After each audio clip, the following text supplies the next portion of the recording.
Hey guys, here's another simple rice recipe using Grouse and Family Farms light brown rice. Golden is what I call it, what it's called on the box actually. I've got some bacon fat, about 2 tablespoons. I've got about 3 tablespoons of white onion. I have a half diced red bell pepper. About 2 cloves of rough chopped garlic. I have about a half a tablespoon of curry powder. 1 3/4 cup of chicken stock, just a basic run-of-the-mill store brand. I have 1 cup of that rice, unrinsed, because I want some of that starch and creaminess to be there. About a half teaspoon of salt and pepper mix, and I have some butter and yogurt mixed. That's a plain Greek yogurt and a salted butter. Here's my trusty Dutch oven, same one I used for the bacon and garlic rice that I did earlier. Same spatula. I love that thing. Alright. Put my oil in here.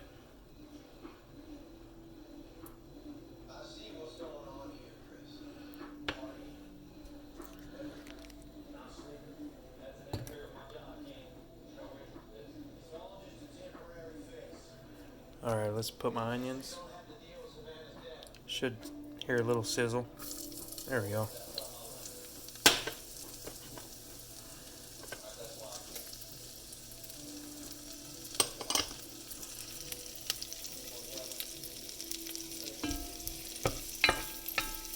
We're going to saute these up until they get a little bit translucent.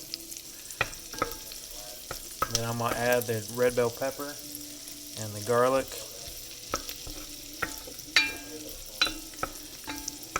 There's all kinds of things that you can use this rice for, including like a marinated grilled chicken breast, or of course by itself. And like I said before, I love rice so much I would very easily eat it by itself with nothing else. Great with some zucchini, squash. Add some peas and carrots to it. Make it a big old dish, or just the way it is. Meatballs. If you have some lamb, if you want to go, if you want to go all out on this rice, if you have some lamb or whatever you want to do with it, but it's great as a side dish. Let's let that cook for a minute.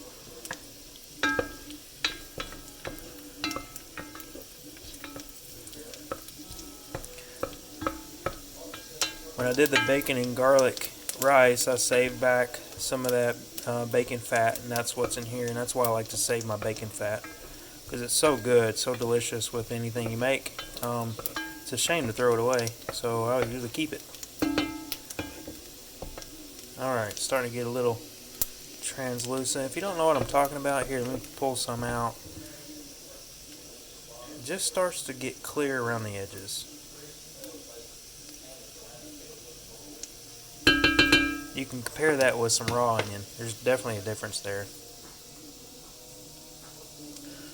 Some red bells.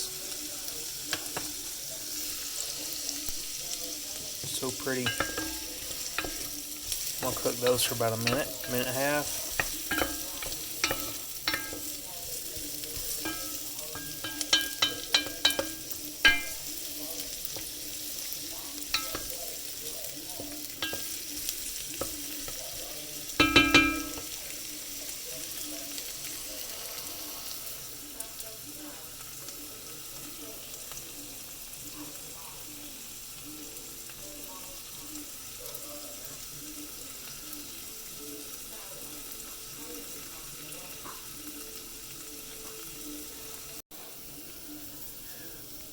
Alright, the onion and bell peppers are cooked about to where I want them, so I can add the garlic.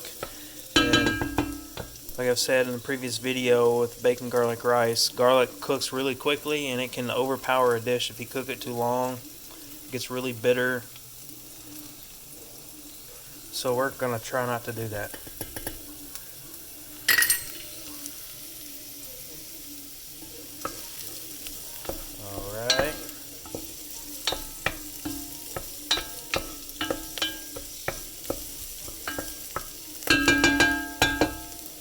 Let that cook about 30 seconds.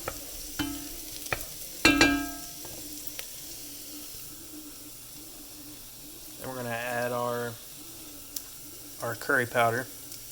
And I bought a McCormick brand curry powder. There are definitely some better ones, and I've had some better ones. I can't find my other one, but I've used a pretty vast variety of curry powders, and they're all very similar. Some are definitely better than others, but this one's pretty good. Sometimes it's hard to find the good ones, but that's what I'm using for this recipe.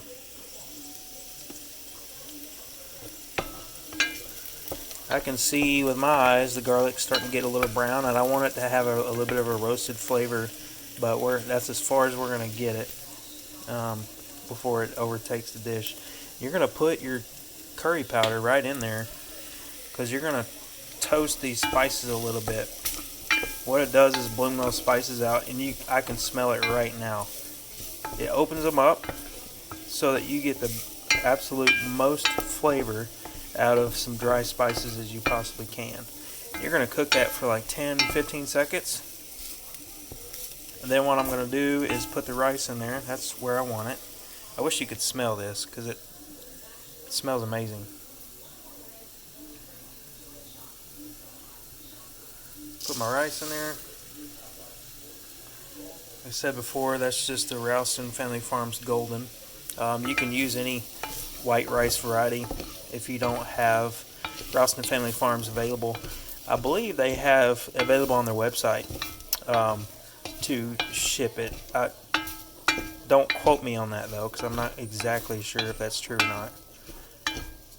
I'm lucky to I work 10 miles away from them, so I'm able to go get the rice anytime I want, and we have stores around here that I can get them anytime I want. So I'm going to let that cook just for a minute, about 30 seconds or so. You see the color that's starting to come through, and you'll see it. My lighting underneath my stove vent is not very good. Let's see if I can get a better angle. There we go. You can see a little angle there. Nice little color.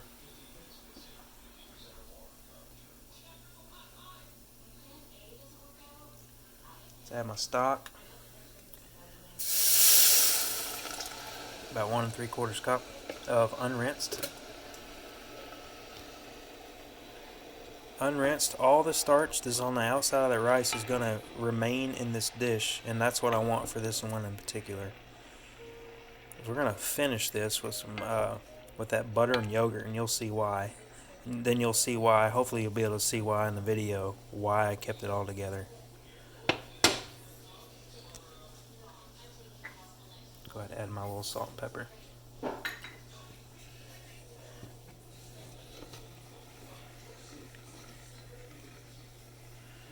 Alright, we're going to get that to a boil.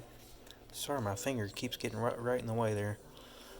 We're going to get that to a boil, and then we're going to cover it up and reduce the heat. Alright, we're about to get to a boil.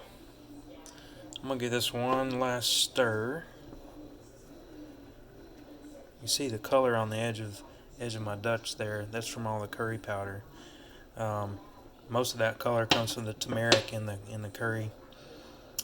So let's cover this up. We'll reduce that heat to 3. About 3. Like I said before, if you know your stovetop, which hopefully you do, and you know how they work with whatever pan you're using, you'll know which numbers or how high or low that needs to go for a simmer or a boil. And I just happen to know this one, and 3 is a really good number for this.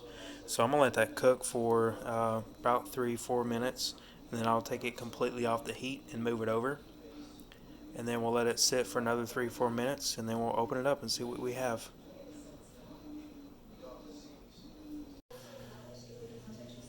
Alright, let's open it up and see what we got.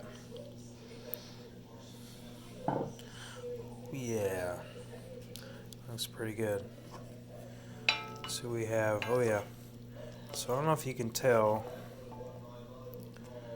if you look at the bottom, can't tell, I don't know if you can see the creaminess that's on there because I didn't rinse the rice. There's a good little spot. I don't know if you can tell, it's making the camera smoky. But there's... This is kind of tricky. Okay, let's try this. If you look right there, it's kind of a creamy water because of the stock, and because we left the starch on the rice, it makes this rice a little extra creamy. I wouldn't say sticky, but gives a little more body to it. Now here's the fun part. We're going to add the yogurt and the butter.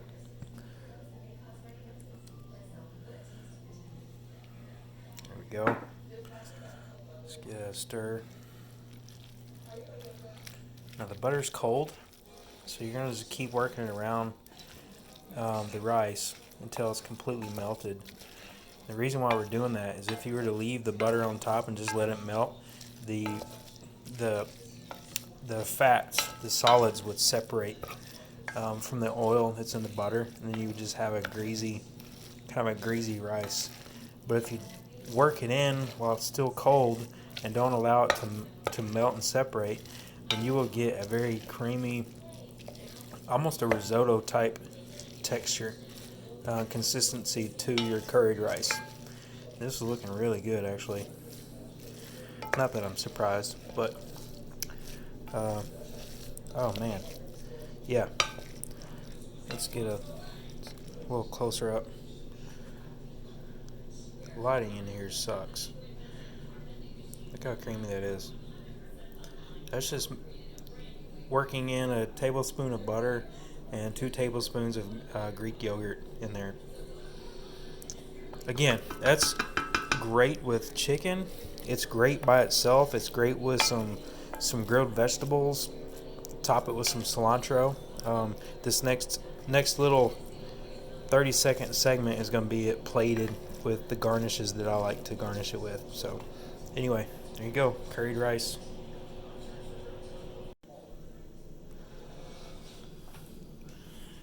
I love cilantro, so I always garnish this with cilantro. I love the flavors together.